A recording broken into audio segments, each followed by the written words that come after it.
O, di ba? O, so dito naman tayo, mga bossing, dito sa issue ni VP Sara. O, kasi ganito ha.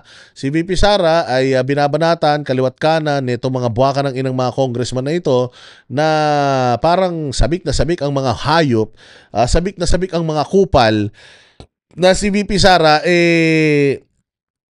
magamit sa kanilang siguro. Ewan ko, putangin na itong mga to. Siguro baka mahihina sa mga distrito nila dahil sa ginawa nilang katraidoran sa mga Duterte, siguro mahina, kaya ito nag-iingay ang mga puta. So ang gusto nilang mangyari, ang dami nilang sinasabi tungkol sa Vice President, dami nilang kuda sa Vice President, ganito daw ang Vice President, pero putang ina nyo mga congressman kayo, mga kupal kayo. Ang daming problema ng bayang Pilipinas, ba't hindi nyo masisisi si Bongbong Marcos? Putang ina nyo, 20 pesos na kilo ng bigas hindi nga maibigay. Ang taas ng krimen sa Pilipinas, ang daming kaguluhan, kidnapping, kung ano-ano naman nangyayari. Ang daming mga problema ng bayang Pilipinas, pero putang ina ninyo, ang gusto nyong pitasin si Inday Sara. Hindi nyo kailanman mapapahina si Inday Sara. Sino ba kayong mga kupal kayo?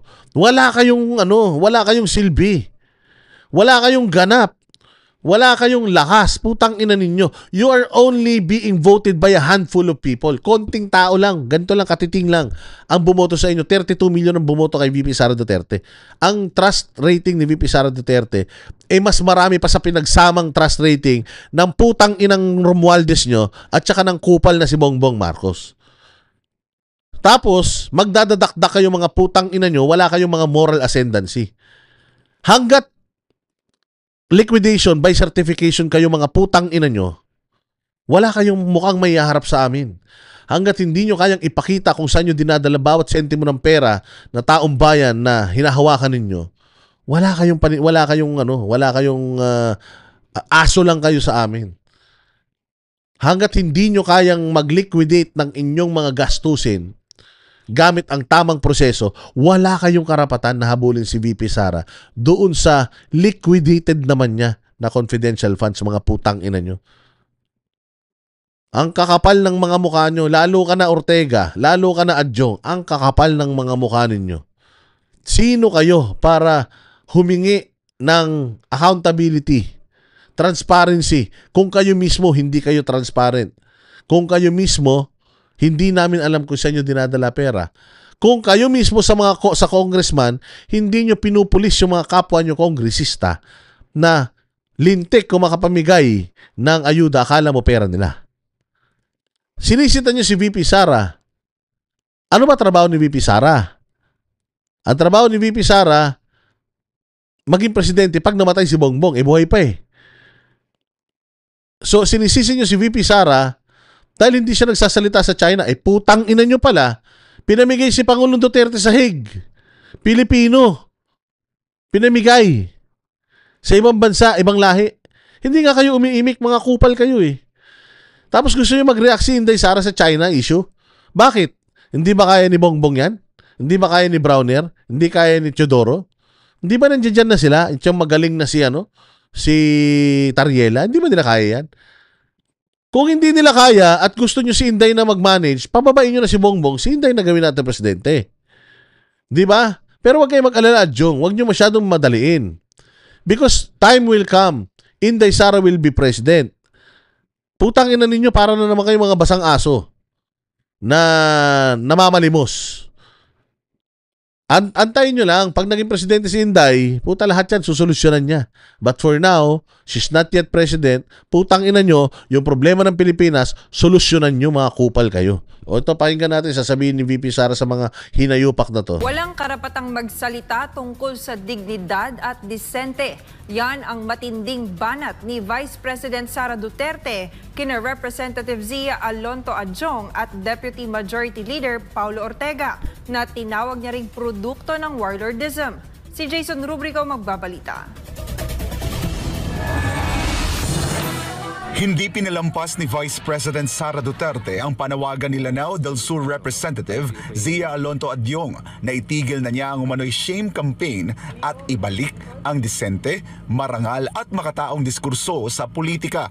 Ayon kay VP Sara, walang karapatan si Adyong na magsalita tungkol sa dignidad, pagiging disente at pagkakaroon ng magandang asal dahil ayon sa kanya, ang mambabatas ay produkto ng warlordism sa Mindanao. Si Adyong Manggod, produkto manggod niya siya sa warlordism nato diri sa Mindanao.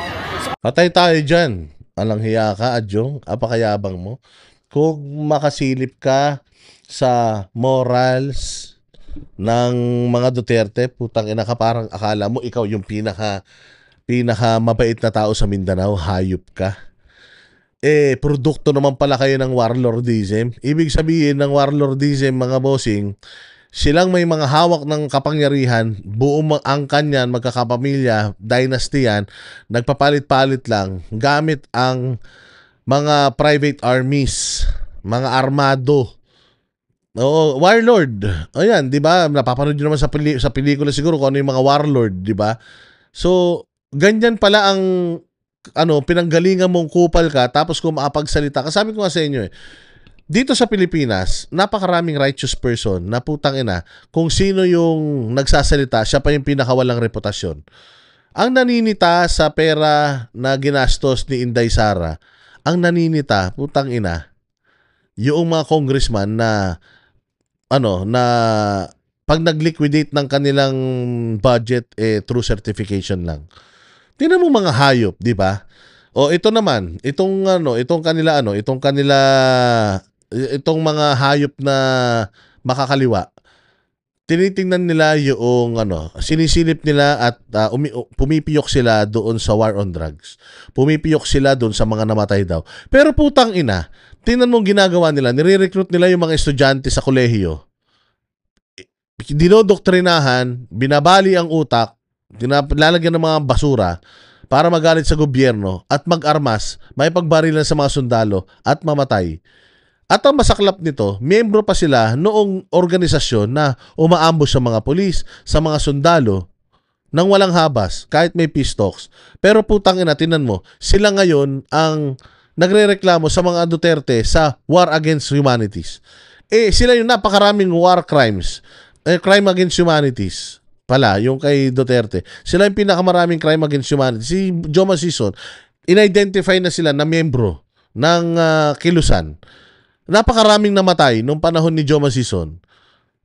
Miyembro sila nun. Hindi ba? Dapat, ang inuuna nila, yung mga sarili nila, tinan mo, si Claire Castro bobo. Ang hilig niyang sabihan na fake news, ang mga Duterte, pero putang ina, kaliwat kanan ang kabubuhang binibitawan niyang mga salita. Dito sa Pilipinas, meron na tayong trend na kapag ikaw ay nasa gobyerno, kung ano yung ginagawa mo, yun lang yung ibibintang mo sa kapwa mo. Tingnan mo yung mga vlogger ni Bongbong. Walang ibang ginagawa kung hindi batikusin yung mga vloggers na bumabatikos kay Bongbong. Kasi wala nga silang alam na nagawang mabuti ni Bongbong Marcos, kaya ganon. Ganon din dito sa mga lingkod bayan natin na kung ano yung gawain nila, kung ano yung kabulastugan nila, yun yung binibintang nila sa tao. Katulad dyan, itong PNP, galit na galit sa pagpapakalat daw ng fake news. Napakasinungaling ng spokesperson niya. Di ba? Itong NBI, iimbestigahan yung mga vlogger. Putsang ina, hindi daw siya namumulitika, pero puro Duterte vloggers yung iniimbestigahan nila, yung pinapatawag nila. Di ba? Saan ka naman lulugar? Congress. Wala nang session. Ang daming problema ng Pilipinas. Anong inuna? Vloggers. Para ipahiya lang yung mga vloggers. Di ba? Dito sa Pilipinas, ganyan na ngayon. Tyrannical na. Unti-unti. So katulad dito, itong kupal na to, na Adyong na to, bait-baitan. Ginagamit pa yung pagiging Muslim. Pero produkto naman pala ng kahayupan. I don't think he is the proper person to talk about decency, dignity, and civility. Kay ang iyahang pagdaog din sa Lanao tungod na sa grip sa ilahang dynasty. Ang tinutukoy ni VP Sara na warlordism ay isang sistemang pamumuno kung saan hawak ng ilang makapangyarihang angkan ang kontrol sa politika gamit ang impluwensya, armas at dominasyon sa seguridad sa lokal na pamahalaan. Hindi tingnan nyo gano'ng kagulo sa Mindanao. Kada eleksyon, tingnan nyo gano'ng kagulo. warlordism dyan. At Jong, hindi mo maayos Mindanao. Hindi nyo nga maayos yung lugar ninyo. Kayo-kayo lang ang namamayani dyan. Dyan sa lugar ninyo, nililibing yung mga buhay. Di ba nangyari sa kanilang patuan? Ibig sabihin, huwag ka magmalinis. Na parang putangin na napakalinis mo. Kayo yung pinakamababait. Pero may mga nangyayaring ganito sa bakuran nyo. O, kaya bago ka sumita kay VP Sara, siguraduhin mo muna na sikat ka. O nagpapasikat ka lang, gusto mo sumikat, kaya dumidikit ka kay VP Sara. O huwag ka na bait-baitan na Jong, alam na natin yung style nyo, bulok. Sabi ko sa inyo, the more you open your mouth and the more you accuse this family, mas lalong na-expose yung mga kabulastugan ninyo at yung mga kahinaan ninyo. Rin nakaligtas sa patutsada ni VP Sara, si House Deputy Majority Leader Paulo Ortega. O katulad tong si Becky na to. Becky ba to? Bakla ba to? Ano sinasabi niyo bakla yan? Parang di naman. Oo, malambot lang siguro, chubby. Pero katulad nito, sinasabi ng kupal na to na ang ingay-ingay daw ni VP Sara pagdating sa politika, pero sa issue ng South China Sea, wala siyang putang ina nyo, hindi naman niya trabaho yun. Wala naman sa mandato niya yun bilang isang vice president. Di ba? So, bakit siya magkukomento tungkol doon? Tsaka, tangin na nyo, nasa Pilipinas si VP Sara. Iyak kayo ng iyak tungkol sa China. Samantalang si Pangulong Duterte ipinamigay sa ibang lahi, hindi kayo umiiyak, hindi kayo umiimik. Parang putang ina, gustong-gusto nyo pa. Huwag na kayo magreklamo kasi wala namang pakialam sa inyo si Inday Sara.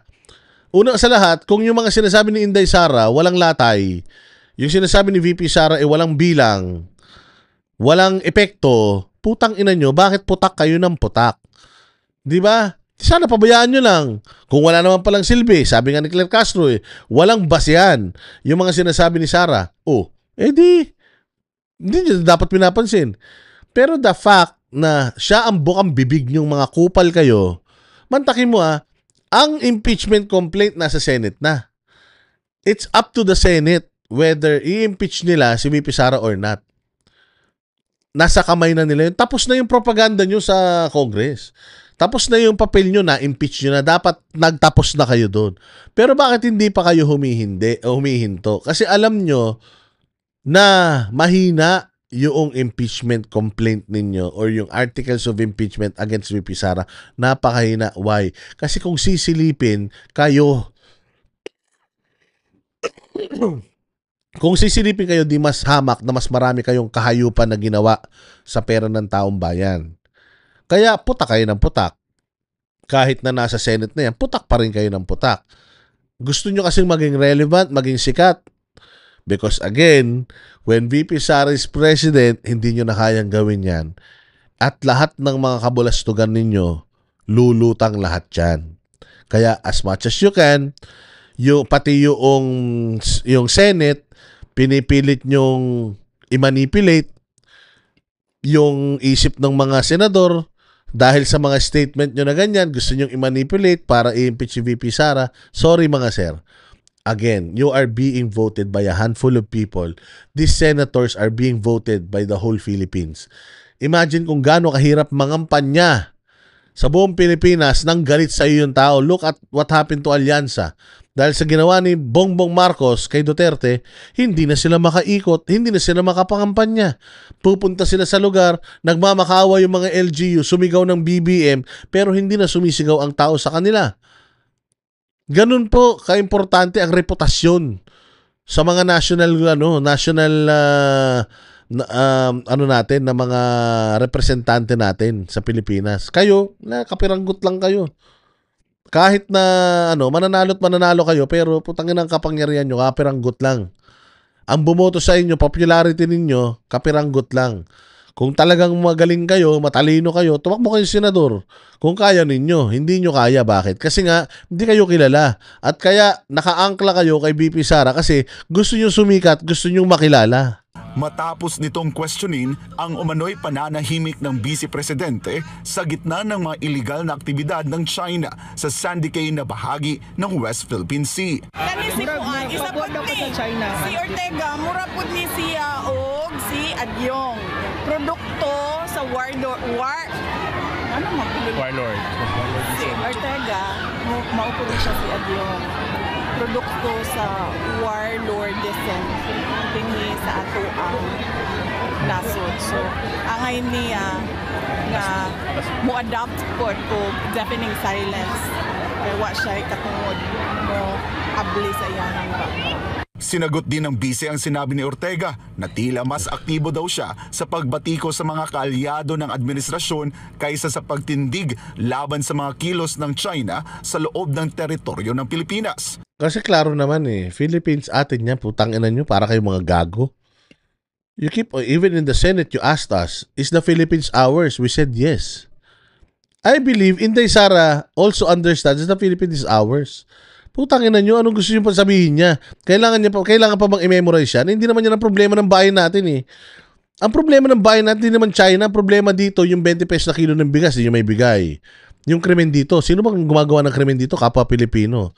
Sino ba nagnanakaw sa Pilipinas? Kapwa Pilipino. Sino ba nagkakanuno sa Pilipinas? Kapwa Pilipino. Ang problema, hindi naman China. Ang problema, kayo Kayo. Dahil simula nung umupo kayo sa posisyon, simula nung nag-assert kayo ng kapangyarihan, mga kupal kayo, naggulo na bayang Pilipinas. So, ang problema rito, putang ina kayo. Okay, kayo. Hindi China. Sabihin nyo na naman, pro-China na naman kami. Ano bang China ditong, pwede kong ipakitang gamit. But again, the problem here is not China. The problem here is kayo, tayo. Mga namumuno, corrupt, mga namumuno, magnanakaw, mga namumuno, mapang-abuso sa kapangyarihan, pulis, di mo na maasahan, sundalo, tikom ang bibig, krimen, nandiyan na naman, droga, nandiyan na naman. Nagbalikan lahat yan. Yun ang problema ng bayang Pilipinas. Kahirapan, trabaho, ekonomiya bagsak, walang nag-i-invest. Kinukuha na ng mga karatig bansa natin yung mga malalaking kumpanya na dating nag-i-invest dito sa Pilipinas. Palubog tayo, 20 pesos na kilo ng bigas, pataasan na ng building, pabilisan na ng tren sa ibang bansa, pagandahan na ng teknolohiya, may mga robot na sila, tangina tayo, bigas pa rin. Yun ang problema natin, hindi China. Nak ng puta puro kayo China. Tangina nyo. Galit na galit kayo sa China, pero putangina, ang problema ng Pilipinas, hindi naman China, kayo naman talaga. Iginit ng pangalawang Pangulo na malinaw naman ang kanyang paninindigan. So, hindi pa obvious nga na ako diri sa Pilipinas nagapangampanya para sa mga... Oo nga, wala namang kinakampanya si Inday Sara na hindi naman siya nagpunta sa China para mangampanya dun. Andito naman siya, umiikot sa buong Pilipinas. Diba? Bakit mo kailangan problemahin yung bagay na, alam mo naman, propaganda lang? Diba? Bakit mo kailangan, ano yun? Gusto nyo, pati yung opinion ni VP Sara, pag-aari nyo na? Kung ayaw niyang magkomento tungkol dyan sa issue ng China dahil kaya naman na ng gobyerno yan, bakit siya sinisilip tungkol dyan? Kung ano yung kanyang sinasabi, yun ang silipin nyo. Di ba? Bakit nyo kailangan silipin yung hindi naman niya sinasabi? Ano ba yung mga binabatikos niya? Yun ang silipin nating maigi. Kasi wag nyo siyang i-crucify doon sa mga bagay na wala naman siyang sinasabi. Issues ng gobyerno, issue ng Malacanang, issue ng mga bangag, adik, yun dapat ang iniintindi natin. Dapat yun muna ang sinisingil natin sa mga namumuno sa atin. Yung mga kapalpakan and so on and so forth. Katulad niyan. Puta, nakasilip na naman kayo. Duterte na naman ang sinisi nyo doon sa kapalpakan, dyan sa Boulder. Yung supposedly mag-stop sa mga sasakyan. Dapat pala yan, ini-inspect yan, taon-taon. Hindi ba? Ilang taon nang wala si Duterte, wala naman nangyaring ganyan. Panahon nyo, 3 taon na, nangyari yung ganyan, nasira. Sino ngayon may kasalanan? Si Duterte pa din. Hindi ba ang may kasalanan nun, yung pabunuan ngayon ng MIA dahil hindi nila chine-check yung mga boulder na yan. Ano ba purpose niyan? Aesthetics lang ba? Kasi kung aesthetics lang ang purpose niyan, hindi talaga siya kayang ihinto yung sasakyan na yan na biglang nag-accelerate. Pero kung yung ano na yan, yung boulder na yan, supposedly, talagang pipigilan yun, tapos hindi niya nagawa yung trabaho niya, ngayon, bakit nakalusot yun sa checking? Hindi lang na panahon ni Duterte, hanggang ngayon. Di ba? Mayroong mga maintenance yan eh. Dapat chinecheck yan, taon-taon. Yung mga tulay, chinecheck yan, di ba? Hindi na pwede, tinayo mo yung tulay, bahala na yung tulay dyan, hanggang buong buhay niya. Hindi. You're still checking it and you're still maintaining it. Di ba? So, kasalanan na naman ni Duterte na lang. Kasalanan to ng lahat. Kasalanan to ng administrasyon ni Duterte, yung mga responsableng tao. Kasalanan din nung ngayon. Nung mga responsableng mga tao ngayon nagmamanage yan, kasi dapat yan, chinecheck nila, teka, parang malambot to Parang hindi yata nito masaserve yung purpose niya. O, di ba? Dapat ganun. Meron yan preventive maintenance. Nililinis nga yan araw-araw Pinupunas-punasan yan Dapat kasama na yun. So, ba't hindi nyo chinecheck? So ngayon, Duterte na lang na naman may kasalanan. Mga gago talaga kayo. Kandidato para sa ato ang nasod. So, of course, I am pro-Philippines and nothing else. Binigyang diin pa ni VP Sara na hindi dapat ibaling ang issue sa China dahil mas mahalagang pag-usapan ang mga napapako umanong pangako ng ilang kandidato. Yan ang importante. Yan, Adjong Ortega, ang silipin ninyo, yung mga ipinangako sa mga representante nyo, nire-represent nyo na tao, kasi House of Representatives, you're supposed to be representing the people. Yung pinangako sa mga nire-represent nyo na napako, yun dapat ang inaatupag nyo. Hindi si VP Sara, walang pinangako si VP Sara na papagandahin niya buhay ng Pilipino because Vice President lang siya. Pag Presidente na siya, ayan na. Pwede na natin siya batikusin sa lahat, mga gunggong. Partikular na ang 20 pesos na kada kilo ng bigas. Of course, kung ngano atakihon man ako ang China sa ato ang kampanya diri sa Pilipinas. Nga ang problema nato diri ang kawalan ng pagtutupad ng mga pangako, sama na sa 20 ang bugas. Don't change the topic, boy. The topic is promises made and broken again and again. Don't change the topic, boy. Yan ang para sa inyong mga kupal kayo, Adjong, at sayo, ang tawag dito, sayo, Ortega. Do not change the topic. The problem here is politics. It's not China. The problem here is corruption, ang Pilipinas magulo, unstable ng economy. Yan ang problema. Okay, so I hope nagustuhan nyo itong ating kwentuhan ngayong araw at magkita-kita tayo ulit sa mga susunod pang vlog. Salamat po sa inyong pagla-like, pag-share.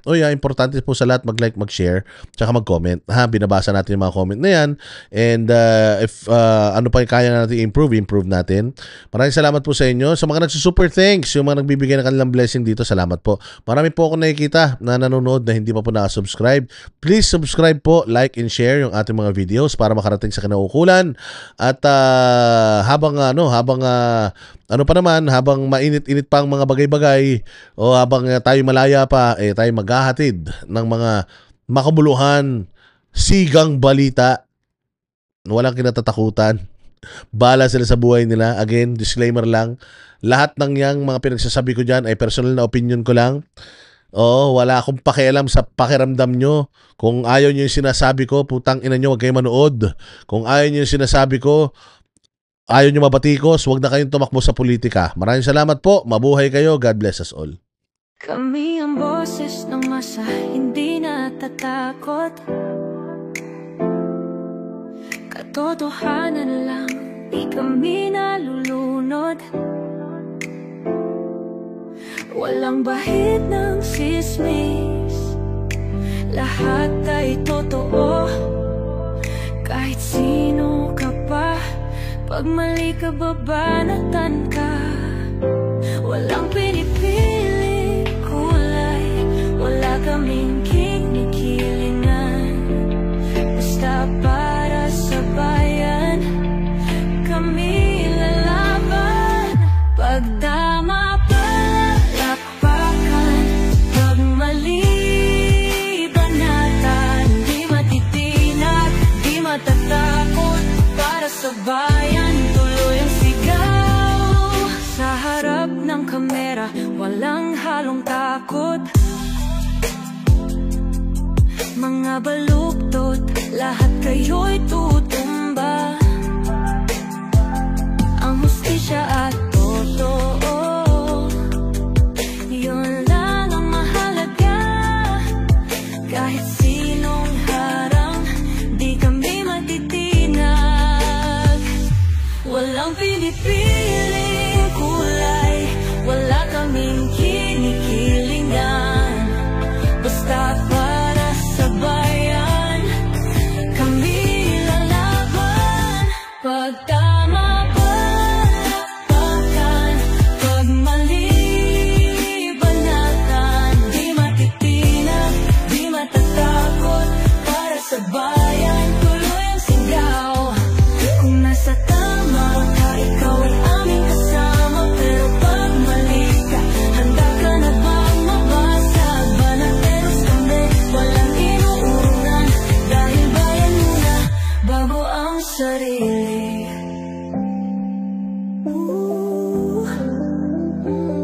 Bago ang sarili.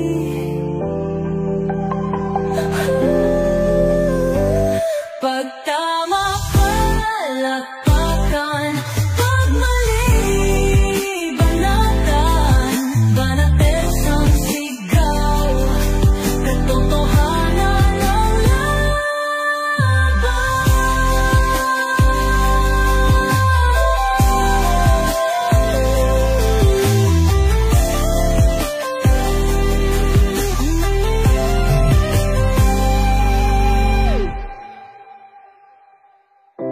Sa harap ng